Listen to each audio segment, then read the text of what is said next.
welcome to HITC Sports. Okay, so with the transfer window approaching, let's take a look at every Premier League team's most surprising, most shocking, altogether weirdest transfer in recent years. And I know what you're going to say. The weirdest transfer was the scarf around the Irish guy's neck. Well, I've saved you a comment, alright? You're still going to write it, aren't you? Arsenal, Sol Campbell. What about your situation, Sol? Will you be staying at Tottenham?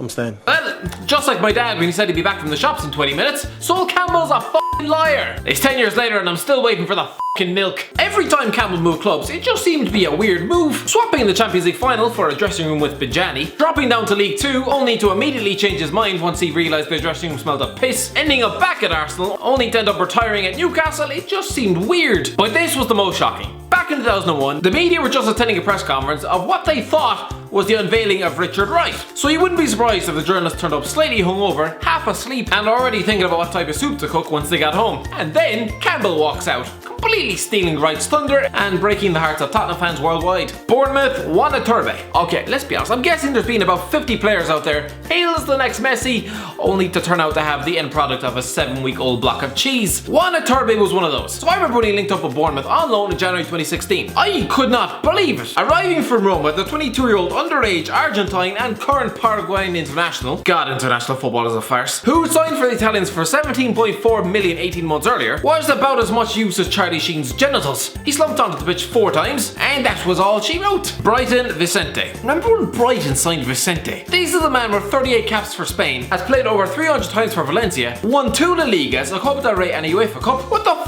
was he doing walking into a club who had spent the previous season travelling to Hartlepool, Walsall and Dagenham and Redbridge? Burnley, Eric Jemba Jemba. Eric Jemba Jemba. Why would you sign him? Why? Jesus Christ. You'd seen him at Man United. You'd seen him at Aston Villa. Was that not enough for you to realise that Eric Jemba Jemba was better suited to working down the local Foot Locker than he was on a f***ing football pitch? Burnley took this horrendous excuse for a midfielder on loan in January 2007. He's since played in Qatar, Denmark, Israel, Serbia, Scotland, India, Indonesia, France, and now playing alongside of postmen and chefs in the 5th tier of Swiss football. Cardiff City, Craig Bellamy. This was only strange because in 2010, Craig Bellamy pretty much had his pick of the Premier League. The man was only 31 years old and the previous season he played 40 times for Man City, scoring 11 goals. And yet decides to drop into the Championship on loan with Cardiff City. Like, considering a year later he was signing for Liverpool, it just seemed a bit weird. Chelsea, Steve Sidwell. I still don't get this one. It's almost as if Roman Abramovich just forgot he was one of the richest men on the planet for a summer. This was the time to get the f***ing checkbook out. Not tell Mourinho to go and fish Sidwell and Benaim from down the local job centre. It's like being a multi-millionaire, but choosing to get a line for free soup down the local homeless shelter. It just didn't make sense. To top it all off, they gave him the number 9 jersey. Jesus Christ. Crystal Palace, Kevin Doyle. This is what happens when you get desperate for strikers. Andy Johnson, Joel Amiobi, Marouane Chamakh, Yaya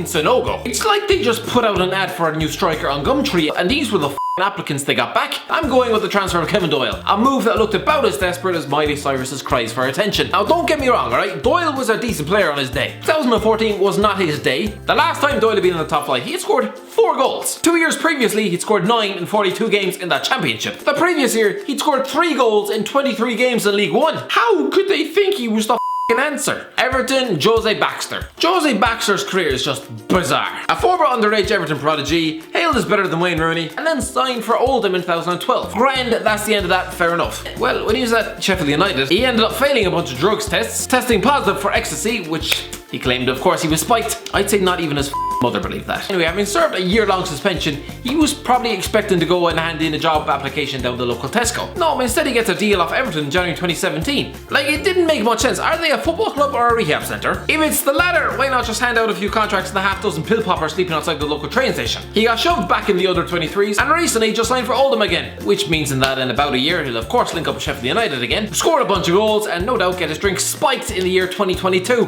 Fulham Jean Sarri. Xavi urges Barcelona to sign fantastic Jean-Michel Sarri. Barcelona president embarrassed over failed Jean-Michel Sarri transfer. Chelsea are running out of time to activate Nice midfielder Jean-Michel Sarri's release clause at Nice. Is Jean-Michel Sarri right for Arsenal? Jean-Michel Sarri signs for Fulham.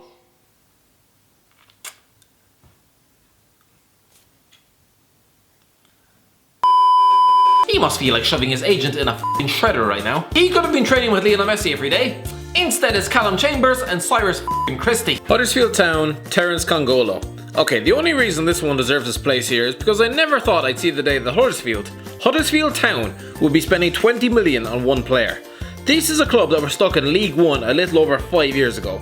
Now they're convincing lads to leave Monaco, and in a 20 million deal. Pretty amazing, let's be honest. Fair play, Huddersfield. Leicester City, Esteban Cambiasso. This one just seemed bizarre at the time. Two-time Champions League winner Esteban Cambiasso, leaving Inter Milan for little old Leicester City in a free transfer in August 2014. Leaving the San Siro to link up with a squad filled with shameless international goal stealers, lower league journeymen, and fellas who look like they'd smear shit on the walls of the Burger King toilets. It just seemed a bit strange. Liverpool, Robbie Fowler. Imagine being 30 years old, having played 4 times all season, forever stuck in the Man City treatment room, with a cholesterol the size of Jolie Lescott's forehead, and suddenly you get snapped up by the champions of Europe. That just does not happen. It was January 2006, and back then Liverpool were getting linked with David Villa, Fernando Torres. No, instead they just ring up Robbie, a lad who looked like he spent his Friday nights with 3 pizzas and a 6-pack of Carling. Man City, Robinho. This is what happens when you win the lotto overnight. You go from spending your summer praying to God that some lad from Blackburn Rovers answers your texts, to then splashing out 32 million to steal Robinho from Real Madrid. Man United, Radamel Falcao. Yeah, when you get a £60 million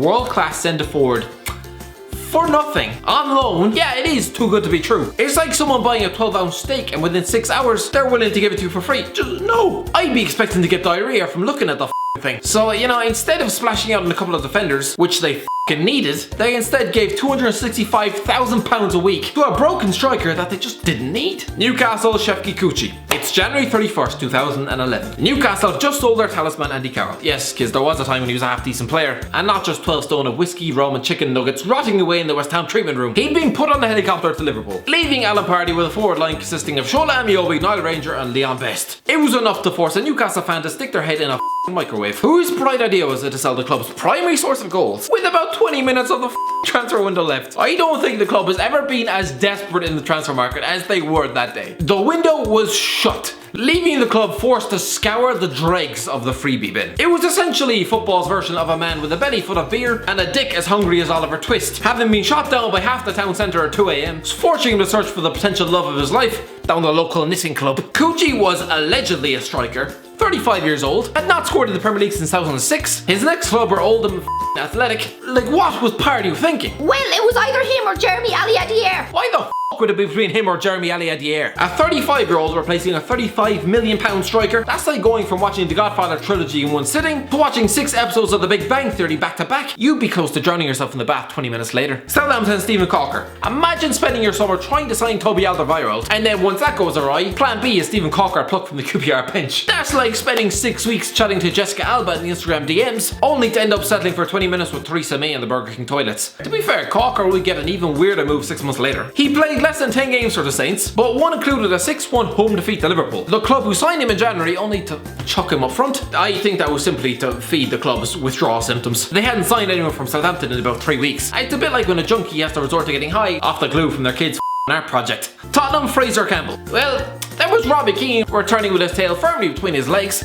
6 months after signing for one of his 7 boyhood clubs. There was that time Harry Redknapp thought signing Louis Saha, a man with hamstrings made of cheese, and Ryan Nelson, a fella who was probably born in the 1820s, would boost their top 4 hopes, but I'm gonna go for Fraser Campbell. A bit like the Kucci deal, Tottenham sold their talisman Dimitar Berbatov on the final day of the transfer window. Considering Keane had also left, they were getting close to telling the kitman to dig out his boots and get the up front. He'd probably be more use than the alternative. Fraser Campbell arriving as the saviour on loan. Scored once all season. Watford, Manuel Almunia. Okay, this one wasn't the weirdest transfer alive, but still, I thought it was a bit strange. When Manuel Almunia finally left Arsenal after 8 years, the fans probably celebrated the news like it was 2004, only to end up in the Championship with Watford. I don't know, for me, I just expected the guy to get a move back to Spain or, you know, a job down the local Tesco. I didn't actually expect him to stay in England, but there we are. West Ham, Carlos Tevez. I remember this day so well. Carlos Tevez and Javier Mascherano were 2 of the most sought after young prospects in the whole of football. So when I saw both of them holding up West Ham shirts beside a beaming Alan Pardew, just like,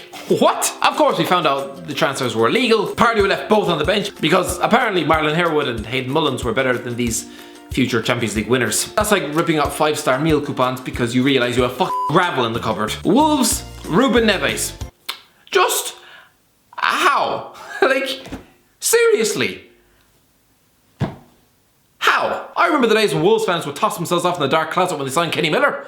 Anyway, that is the end of the video, lads. If you have enjoyed, don't forget to give it a like, share, and subscribe. And as always, I'll talk to you in a while.